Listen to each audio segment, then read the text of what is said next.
La mort d'un héros. C'est un vilain moment à passer. Sans doute, mais on dit que c'est un homme qui n'a peur de rien. A-t-il des enfants? Non. Et il est veuf. Tant mieux. Et puis, il faut espérer tout de même qu'il n'en mourra pas. Mais dépêchons-nous.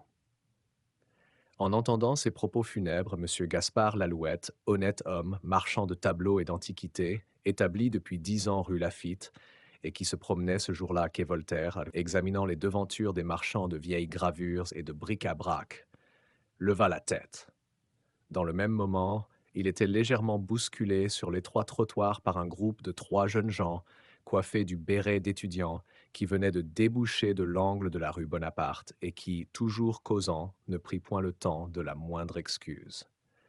Monsieur Gaspard Lalouette, de peur de s'attirer une méchante querelle, garda pour lui la mauvaise humeur qu'il ressentait de cette incivilité, et pensa que les jeunes gens couraient assister à quelque duel dont il redoutait tout haut l'issue fatale.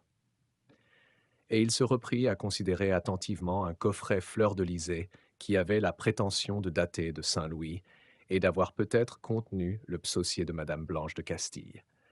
C'est alors que, derrière lui, une voix dit: «Quoi qu'on puisse penser, c'est un homme vraiment brave.»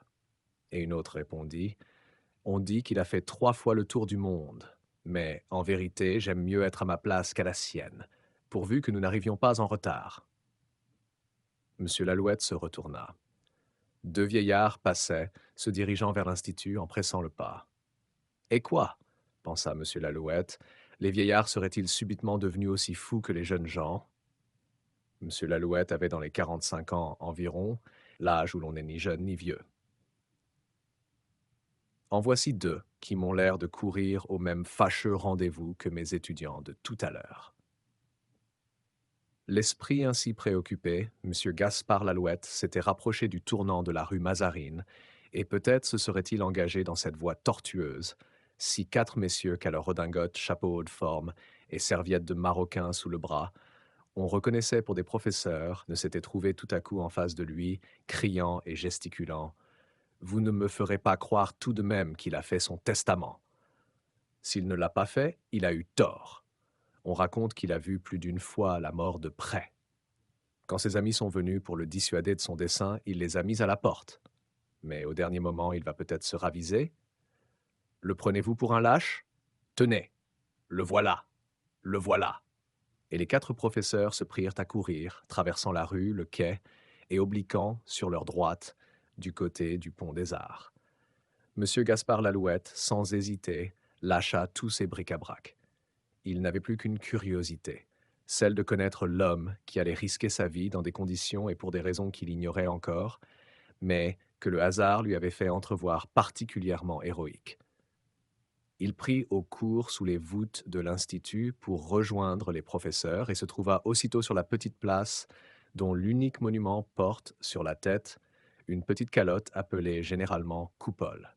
La place était grouillante de monde. Les équipages s'y pressaient dans les clameurs des cochers et des camelots. Sous la voûte qui conduit dans la première cour de l'Institut, une foule bruyante entourait un personnage qui paraissait avoir grand-peine à se dégager de cette étreinte enthousiaste. Et les 4 professeurs étaient là qui criaient: «Bravo!» Monsieur Lalouette mit son chapeau à la main et, s'adressant à l'un de ces messieurs, il lui demanda fort timidement de bien vouloir lui expliquer ce qui se passait. «Eh, vous le voyez bien, c'est le capitaine de vaisseau Maxime D'aulnay. Est-ce qu'il va se battre en duel?» interrogea encore, avec la plus humble politesse, Monsieur Lalouette. «Mais non, il va prononcer son discours de réception à l'Académie française», répondit le professeur agacé. Sur ces entrefaites, M. Gaspard Lalouette se trouva séparé des professeurs par un grand remous de foule. C'étaient les amis de Maxime D'aulnay qui, après lui avoir fait escorte et l'avoir embrassé avec émotion, essayaient de pénétrer dans la salle des séances publiques. Ce fut un beau tapage, car leurs cartes d'entrée ne leur servirent de rien.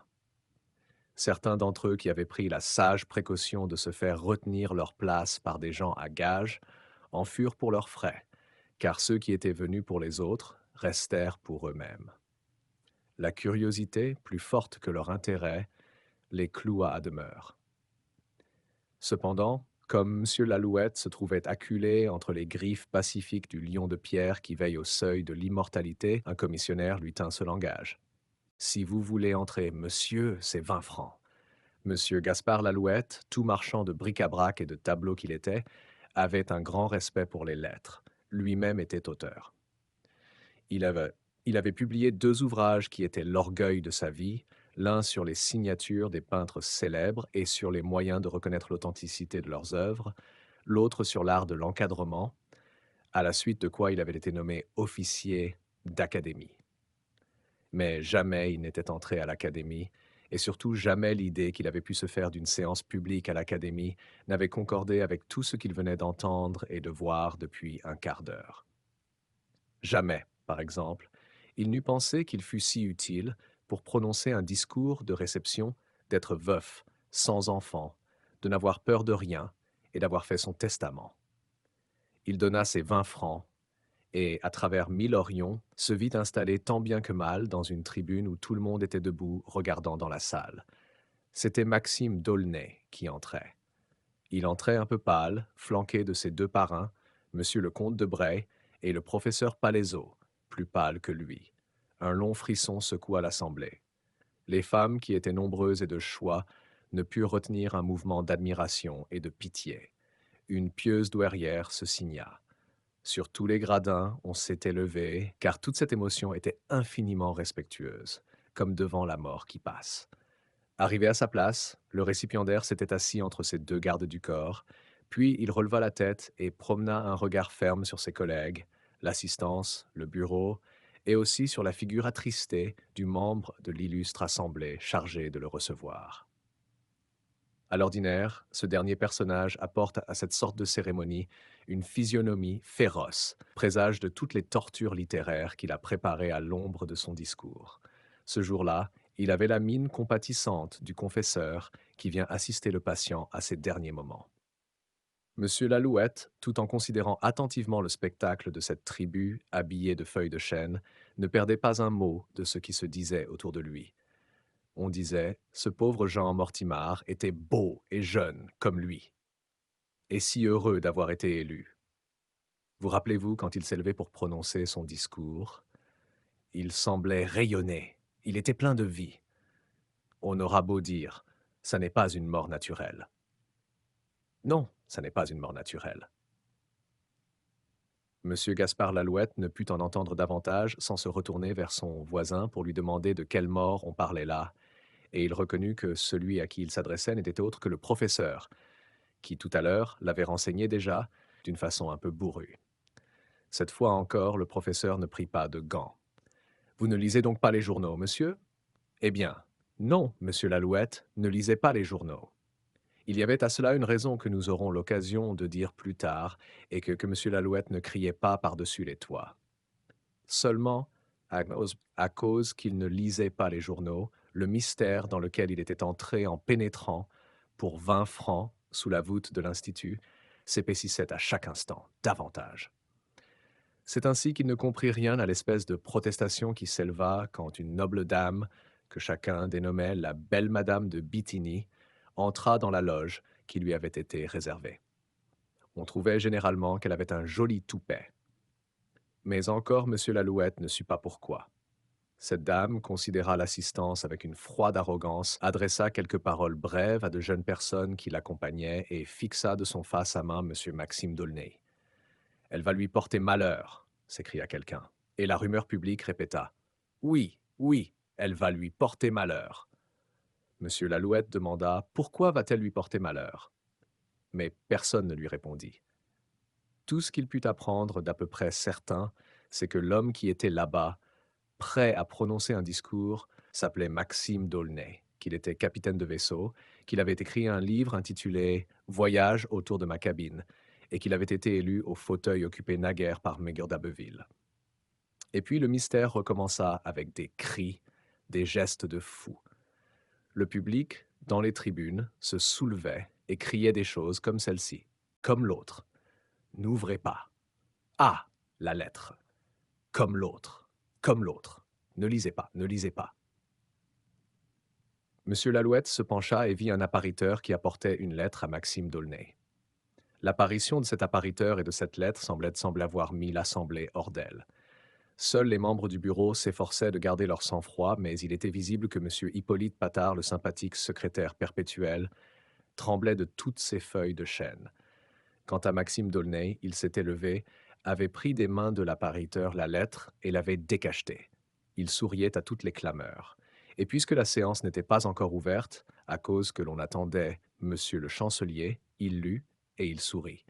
Alors, dans les tribunes, chacun reprit. Il sourit, il sourit. L'autre aussi a souri. Maxime D'aulnay avait passé la lettre à ses parrains, qui, eux, ne souriaient pas. Le texte de la lettre fut bientôt dans toutes les bouches, et comme il faisait, de bouche en oreille et d'oreille en bouche, le tour de la salle, M. Lalouette apprit ce que contenait la lettre. Il y a des voyages plus dangereux que ceux que l'on fait autour de sa cabine. Ce texte semblait devoir porter à son comble l'émoi de la salle, quand on entendit la voix glacée du président annoncer, après quelques coups de sonnette, que la séance était ouverte. Un silence tragique pesa immédiatement sur l'assistance, mais Maxime D'aulnay était déjà debout, plus que brave, hardi. Et le voilà qui commence de lire son discours. Il le lit d'une voix profonde, sonore. Il remercie d'abord, sans bassesse, la compagnie qui lui fait l'honneur de l'accueillir. Puis, après une brève allusion à un deuil qui est venu frapper récemment l'Académie jusque dans son enceinte, il parle de Menguer d'Abbeville. Il parle, il parle, à côté de monsieur. Gaspard Lalouette, le professeur, murmure entre ses dents cette phrase que monsieur Lalouette crut, à tort du reste, inspirée par la longueur du discours. Il dure plus longtemps que l'autre. Il parle et il semble que l'assistance, à mesure qu'il parle, respire mieux. On entend des soupirs, des femmes se sourient comme si elles se retrouvaient après un gros danger. Il parle et nul incident imprévu ne vient l'interrompre. Il arrive à la fin de l'éloge de Meguer d'Abbeville. Il s'anime. Il s'échauffe quand, à l'occasion des talents de l'éminent prélat, il émet quelques idées générales sur l'éloquence sacrée. L'orateur évoque le souvenir de certains sermons retentissants qui ont valu à Meguer d'Abbeville les foudres laïques pour cause de manque de respect à la science humaine. Le geste du nouvel académicien prend une ampleur inusitée, comme pour frapper, pour fustiger à son tour cette science, fille de l'impiété et de l'orgueil. Et dans un élan admirable qui, certes, n'a rien d'académique, mais qui n'en est que plus beau, car il est bien d'un marin de la vieille école, Maxime D'aulnay s'écrie. Il y a 6000 ans, messieurs, que la vengeance divine a enchaîné Prométhée sur son rocher. Aussi, je ne suis pas de ceux qui redoutent la foudre des hommes. Je ne crains que le tonnerre de Dieu. Le malheureux avait à peine fini de prononcer ces derniers mots qu'on le vit chanceler, porter d'un geste désespéré la main au visage, puis s'abattre, telle une masse. Une clameur d'épouvante monta sous la coupole. Les académiciens se précipitèrent. On se pencha sur le corps inerte. Maxime D'aulnay était mort, et l'on eut toutes les peines du monde à faire évacuer la salle. Mort comme était mort 2 mois auparavant, en pleine séance de réception, Jehan Mortimar, le poète des parfums tragiques, le premier élu à la succession de Meguer d'Abbeville. Lui aussi avait reçu une lettre de menace apportée à l'Institut par un commissionnaire que l'on ne retrouva jamais, lettre où il avait lu « Les parfums sont quelquefois plus tragiques qu'on pense », et lui aussi, quelques minutes après, avait culbuté. Voici ce qu'apprit enfin, d'une façon un peu précise, M. Gaspard Lalouette, en écoutant d'une oreille avide les propos affolés que tenait cette foule qui, tout à l'heure, emplissait la salle publique de l'Institut et qui venait d'être jetée sur les quais dans un désarroi inexprimable. Il eût voulu en savoir plus long et connaître au moins la raison pour laquelle, Jehan Mortimar étant mort, on avait tant redouté le décès de Maxime D'aulnay. Il entendit bien parler d'une vengeance, mais dans des termes si absurdes qu'il n'y attacha point d'importance. Cependant, il crut devoir demander par acquis de conscience le nom de celui qui aurait eu à se venger dans des conditions aussi nouvelles. Alors, on lui sortit une si bizarre énumération de vocables qu'il pensa qu'on se moquait de lui. Et, comme la nuit était proche, car on était en hiver, il se décida à rentrer chez lui, traversant le pont des Arts où quelques académiciens attardés et leurs invités, profondément émus par la terrible coïncidence de ces deux fins sinistres, se hâtaient vers leur demeure. Tout de même, M. Gaspard Lalouette, au moment de disparaître dans l'ombre qui s'épaississait déjà au guichet de la place du Carrousel, se ravisa. Il arrêta l'un de ces messieurs qui descendaient du pont des Arts et qui, avec son allure énervée, semblait encore tout agité par l'événement. Il lui demanda: Enfin, monsieur, sait-on de quoi il est mort? Les médecins disent qu'il est mort de la rupture d'un anévrisme. Et l'autre, monsieur, de quoi était-il mort? Les médecins ont dit d'une congestion cérébrale. Alors une ombre s'avança entre les deux interlocuteurs et dit: Tout ça, c'est des blagues. Ils sont morts tous deux parce qu'ils ont voulu s'asseoir sur le fauteuil hanté. Monsieur Lalouette tenta de retenir cette ombre par l'ombre de sa jaquette, mais elle avait déjà disparu. Il rentra chez lui, pensif.